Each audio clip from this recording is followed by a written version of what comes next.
Hey guys, मैं आशीष रंजन आप सभी को मेरे channel dot A R education में स्वागत करता हूं। आज जुलाई 21 2020 के कुछ करंट अफेयर के बारे में बातें करेंगे। चलिए आज का पहला करंट अफेयर क्या है देखते हैं। UK vaccine prompts protective immune response in early cell. जो यूनाइटेड किंगडम की यूनिवर्सिटी है ऑक्सफोर्ड यूनिवर्सिटी, उन्होंने एक एक्सपेरिमेंटल वैक्सीन बनाई थी कोविड की, जिसको हम लोग कोविड वैक्सीन या आप CHADOXI नोवेल कोरोना वायरस 19 भी कहते हैं। उस वैक्सीन का ट्रायल उन्होंने अप्रैल मंथ में शुरू किया था और आज लगभग 2 महीने बाद उस ट्रायल की रिजल्ट आई है, जिसमें क्या जो साइंटिस्ट हैं ट्रायल में वो बेसिकली सेफ्टी मेजर सबसे पहले देखते हैं कि आखिर हम किसी पर्सन को या किसी वॉलेंटियर को अगर कोई वैक्सीन दे रहे हैं तो उसकी जो सेफ्टी है वो सबसे टॉप मोस्ट प्रायोरिटी होती है कि आखिर उस वैक्सीन से ह्यूमन को कोई और साइड इफेक्ट ना हो। और बट इस केस में क्या हुआ कि साइंटिस्ट ने सेफ्टी मेजर को देखते हुए और इम्यून रिस्पांस को भी देखने की कोशिश की है कि आखिर वो वैक्सीन देने के बाद ह्यूमन बॉडी में रिस्पांस कैसा आता है इम्यून सिस्टम के द्वारा। और जो ये वॉलेंटियर थे वो 18 साल से 55 साल की उम्र के बीच के मानव थे। और जहाँ तक जो वैक्सीन की बात है वो बहुत अच्छा काम कर रही है, साइंटिस्ट का कहना है। और वो दोनों आर्म इम्यून सिस्टम की ट्रिगर कर रही है, मतलब कि एंटीबॉडी भी प्रोड्यूस कर रही है और T4 सेल को भी प्रोलिफरेट करने में मदद कर रही है। जो कि T4 सेल B सेल पर काम करता है, B सेल T सेल पर काम करता है और T सेल आखिर में एक्शन करता है किसी भी एंटीजन को किल करने में। और ये रिसर्च में देखा गया है कि कुछ जो जिन पीपल को भी या जिन वॉलेंटियर को ये वैक्सीन दिया गया था उसमें करीब 70% पीपल को कुछ नॉर्मल फीवर और हेडेक जैसे साइड इफ़ेक्ट आए, जिसमें साइंटिस्ट का कहना है कि ये हम नॉर्मली पैरासीटामोल से हम ठीक कर सकते हैं। और साथ साथ ये भी एक चीज़ इसमें नोटिस करने वाली बात आई कि ये जो लक्षण है, जो फीवर है, हेडेक है, उन्हीं लोग में आया जिन्हें मेनिंजाइटिस वैक्सीन का डोज पहले पड़ चुका है, कंट्रोल मेनिंजाइटिस वैक्सीन। और डॉक्टर हिल जो इसके मेन पर्सन हैं इस रिसर्च के, उन्होंने कहा है कि इम्यून सिस्टम ज़्यादा और रिस्पॉन्स करेगा अगर हम लोग सेकेंड डोज भी इस वैक्सीन की देते हैं तो। और जो इंडिया के serum institute of India Pune में जो है, उन्होंने एक ऑक्सफोर्ड यूनिवर्सिटी से एक ट्रायल किया है, एक मतलब समझौता किया है कि हम लोग वैक्सीन की प्रोडक्शन 1 बिलियन डोज करीब साथ में करेंगे और by the end of year शायद ये serum institute of India vaccine का प्रोडक्शन करे। उससे पहले क्या है कि सीरम इंस्टीट्यूट ऑफ इंडिया ने कहा था कि इस वैक्सीन की ट्रायल जो ऑक्सफोर्ड में यूके में ट्रायल हुई है उसे अगस्त में इंडिया में भी ट्रायल करने की कोशिश हम करेंगे। आज का दूसरा करंट अफेयर है AIIMS to start phase 1 testing of Covaxin. इसमें क्या है कि All India Institute of Medical Sciences ने टेस्टिंग की, जो कोवैक्सीन जो इंडियन कंपनी के द्वारा बनाई गई है उसकी टेस्टिंग शुरुआत करने वाले हैं एम्स में, एम्स दिल्ली में प्राइमरली। और ये ट्रायल जो 18 साल से 55 साल के बीच की उम्र के इंसान होंगे उन पे किया जाएगा। और जो सेफ्टी है उसे तो एक प्राइम कंसर्न तो दिया ही जाएगा इस स्टडी में। और साथ साथ बहुत और से भी चीज़ है जिसे इस ट्रायल में देखा जाएगा। डाटा शायद हम लोग के पास 2 या 3 महीने में आए। अगर सब कुछ सही रहा तो वैक्सीन हम लोग शायद इस ईयर के लास्ट में या अर्ली नेक्स्ट ईयर में हम लोग डेवलप कर पाए। बट यहाँ पे ये सोचने वाली बात है कि वैक्सीन अगर हम लोग बना लेंगे इसका मतलब ये नहीं है कि आम लोगों के पास ये वैक्सीन पहुँच जाएगी, क्योंकि वैक्सीन की बहुत सारी प्रोसीजर होती है। सबसे पहले एक्सप्लोरेटरी प्रोसीजर होती है, फिर प्री क्लिनिकल ट्रायल होती है, फिर क्लिनिकल ट्रायल होती है। क्लिनिकल ट्रायल में भी फेज़ 1, फेज़ 2, फेज़ 3 ट्रायल होती है। उसके बाद ये जो फेज़ 1, फेज़ 2, फेज़ 3 अगर ट्रायल पास हो जाता है तो वैक्सीन क्या होता है, एक तरह से पूरी कंप्लीट हो जाती है। उसके बाद रेगुलेटरी रिव्यू और अप्रूवल के लिए जाता है, वहाँ पे समय लगता है। उसके बाद मैन्युफैक्चरिंग में जाता है, वहाँ पे समय लगता है। उसके बाद QC जो क्वालिटी कंट्रोल है वहाँ पे भी उसकी चेकअप होती है, तो वहाँ पे समय लगता है। तो इसका मतलब ये नहीं है, आप शायद वैक्सीन फेज़ 3 तक आप कंप्लीट कर ले may be end of this year और अर्ली नेक्स्ट ईयर। बट जो रेगुलेटरी रिव्यू एंड अप्रूवल है, मैन्युफैक्चरिंग है, क्वालिटी कंट्रोल है, इसमें समय लगता है। इस कारण से क्या है कि आम लोगों के पास वैक्सीन पहुंचने में कुछ ज़्यादा समय लग सकता है।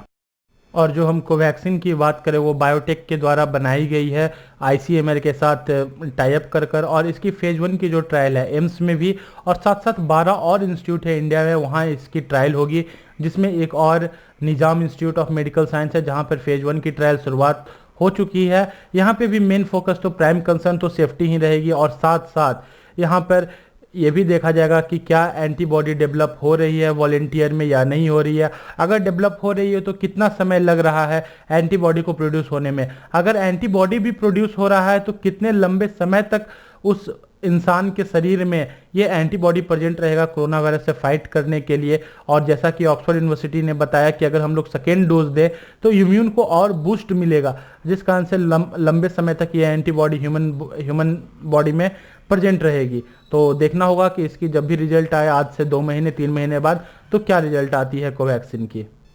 6 months later, ministry of home affair yet to frame the rule on citizenship amendment act.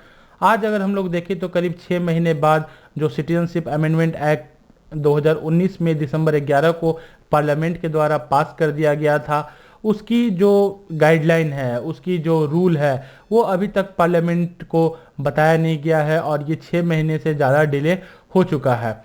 क्योंकि बिना रूल को नोटिफाई किए हुए पार्लियामेंट्री स्टैंडिंग कमेटी को या पार्लियामेंट को बिना रूल बताए हुए कोई भी रूल फोर्स में नहीं आती है या कोई भी रूल ज़मीनी तौर पर काम नहीं करती है, मतलब इम्प्लीमेंट नहीं होती है। जो पार्लियामेंट्री स्टैंडिंग कमेटी ऑन सब ऑर्डिनेट लेजिस्लेशन है, उनको अभी तक इसकी कोई भी जानकारी मिनिस्ट्री ऑफ होम अफेयर्स के द्वारा नहीं मिली है।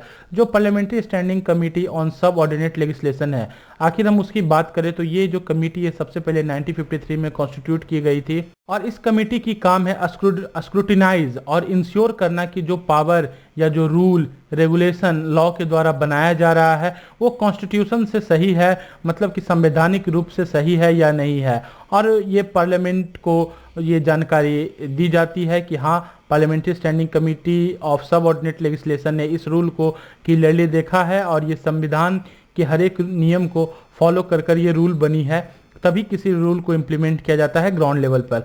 और जहाँ तक हम मिनिस्ट्री ऑफ होम अफेयर की बात करें तो कोई भी रूल जो पार्लियामेंट से पास हो जाता है उसे 6 महीने के अंदर उसे फ्रेम में लाकर पार्लियामेंट्री कमेटी को दे दिया जाना चाहिए और उसके बाद वो रूल ग्राउंड लेवल पे इम्प्लीमेंट होना चाहिए। या अगर आप ये नहीं कर पाते हैं या जैसे मिनिस्ट्री ऑफ होम अफेयर या कोई भी जो मिनिस्ट्री अगर ये चीज़ नहीं कर पाते तो उन्हें एक्सटेंशन की ओर देखते हैं कि हमें एक्सटेंशन मिलना चाहिए।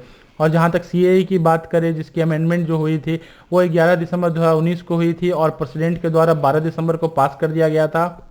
और मिनिस्ट्री ऑफ होम अफेयर ने नोटिफाई किया था कि ये जो प्रोविज़न है वो आपको काम करने की प्रक्रिया होगी वो जनवरी 10 2020 से शुरुआत हो जाएगी।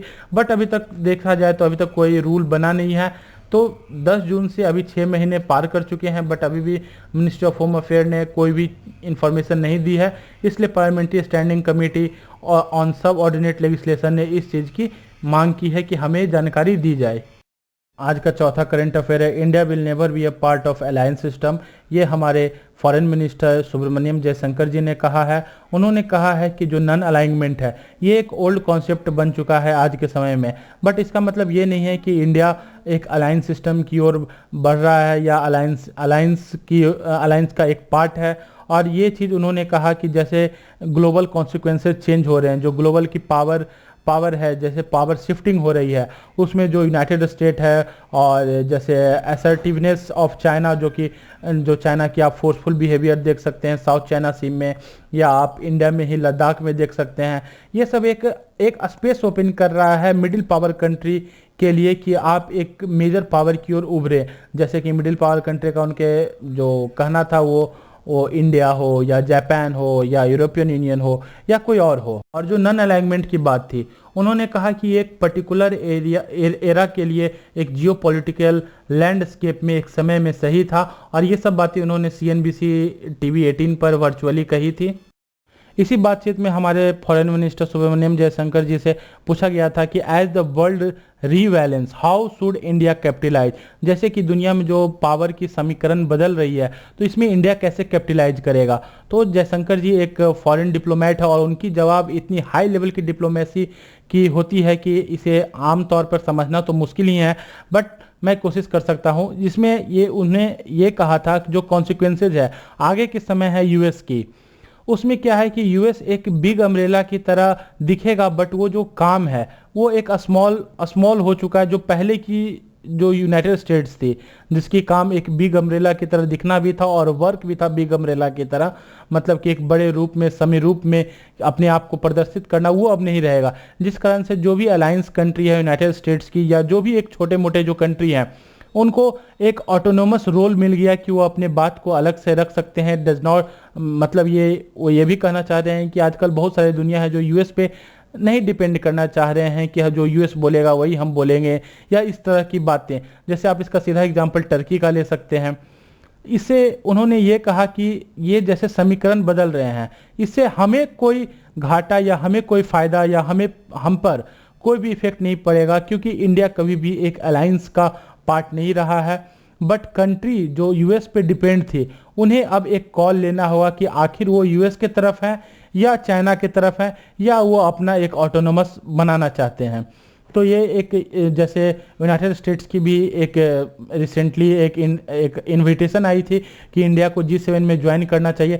तो यहाँ पर देखिए कि यूनाइटेड स्टेट्स भी एक तरह से शायद ये अच्छी मूव हो कि G7 में इंडिया को मिलना चाहिए। बट अगर हम उसकी दूसरी साइड भी देखें तो कहीं ना कहीं यूनाइटेड स्टेट्स की यह भी चाल है कि इंडिया को इस चीज़ में फंसा लिया जाए, क्योंकि इंडिया अभी अंडर डेवलपिंग कंट्री है। और जहाँ तक हम लोग G7 की बात करें तो वहाँ सारे डेवलप्ड कंट्री हैं, इंडस्ट्रियलाइज्ड कंट्री हैं।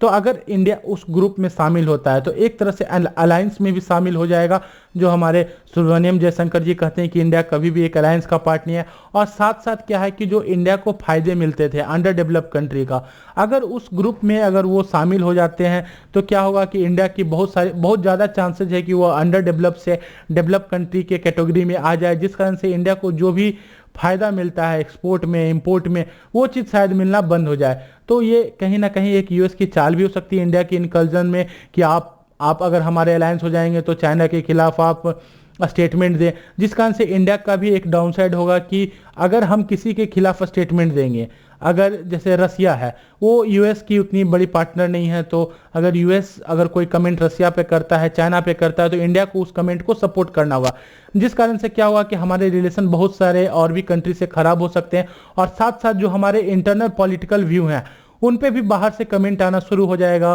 और साथ साथ जो कश्मीर का इशू है, लद्दाख का इशू है, ये भी इंटरनेशनलाइज होगा। तो आप देख सकते हैं कि सुब्रमण्यम जयशंकर ने कितने हाई लेवल की डिप्लोमेटिक बातें कही हैं इस इंटरव्यू में। और इस पे उन्होंने एक और भी बात कही कि इंडिया को रिस्क लेना होगा, बहुत सारे बिग इशू पर कॉल लेना होगा, चाहे वो कनेक्टिविटी को लेकर हो, मैरीटाइम सिक्योरिटी को लेकर, टेररिज्म को लेकर हो, और क्लाइमेट चेंज की हो। अब इंडिया उस तरह से डिफेंसिव डिसीजन ना ले, कुछ एग्रेसिव या कुछ रिस्की डिसीजन भी लेना चाहिए इंडिया को। तो आप यहाँ पर देखें कि मैरीटाइम सिक्योरिटी के बारे में भी उन्होंने बात कही। तो शायद ये एक इंडिकेटिव भी हो सकती है कि ऑस्ट्रेलिया को इंडिया सोच रहा है मालाबार एक्सरसाइज में इंक्लूड करने के लिए। बट ये अभी न्यूज इन ट्रांजिशन है, इसे देखना होगा कि अगर आगे इंडिया थिंक टैंक क्या सोचते हैं इसके बारे में। अगर आपको ये वीडियो अच्छा लगा तो लाइक करें, सब्सक्राइब करें। अगर आप इस वीडियो की PDF चाहते हैं तो मेरे टेलीग्राम चैनल पर जाकर आप डाउनलोड कर सकते हैं। Thank you very much.